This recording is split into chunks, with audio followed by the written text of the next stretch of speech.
You know those mornings when you're like, man, I really don't feel like pouring old oatmeal again.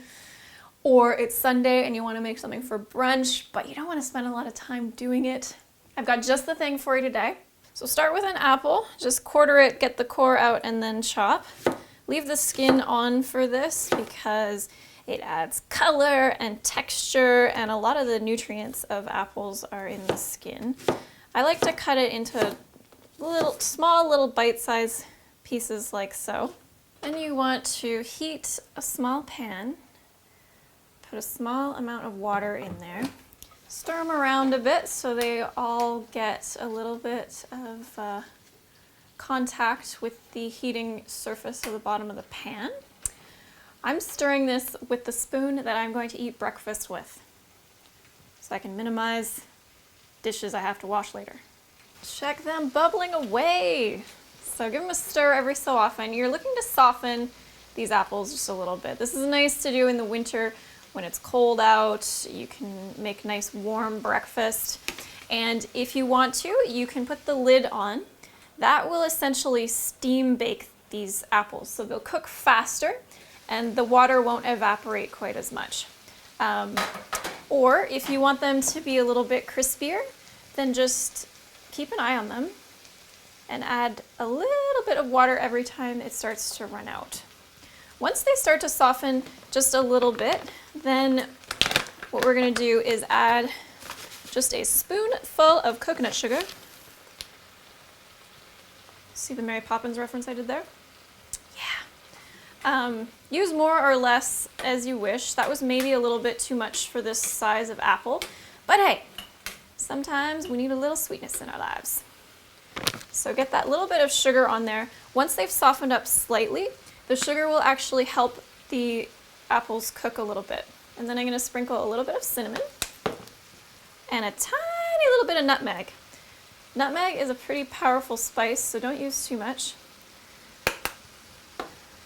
And you can put on whatever else you like if you want.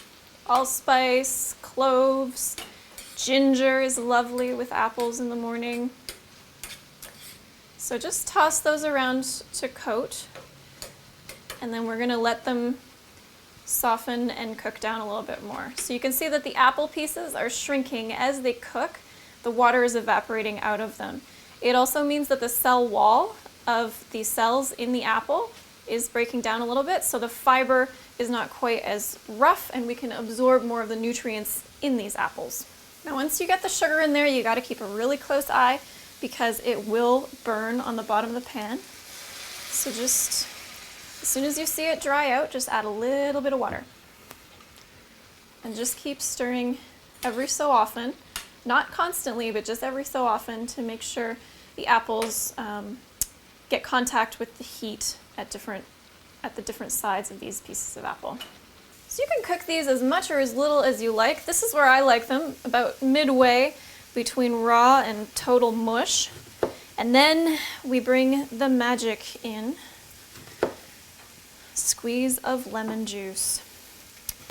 If you have not had the pleasure of putting lemon juice on something sweet and sugary and cinnamony, you gotta try it. It's just so amazing.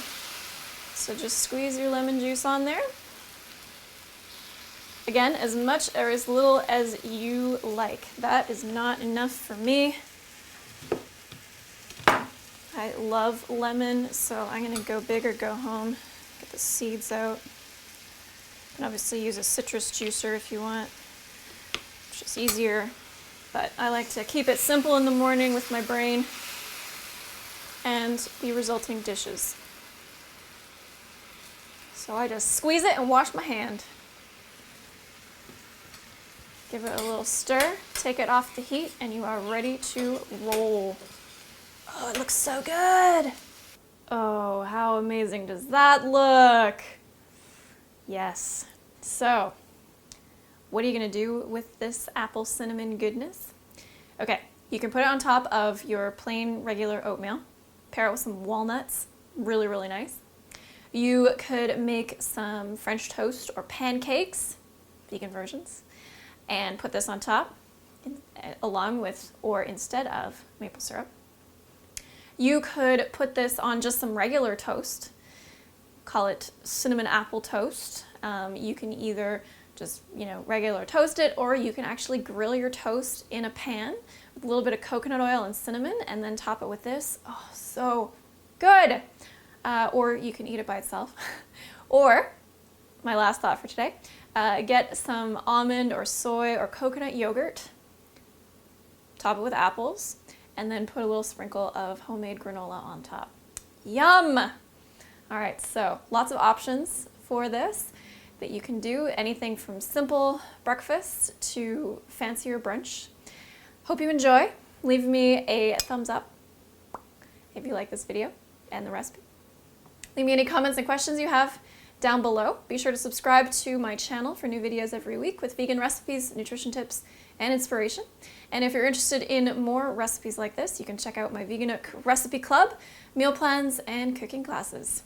All right, I'm gonna eat some breakfast now, but click subscribe and we'll talk soon. Yes. Veganooka, yeah. Veganooka, yeah.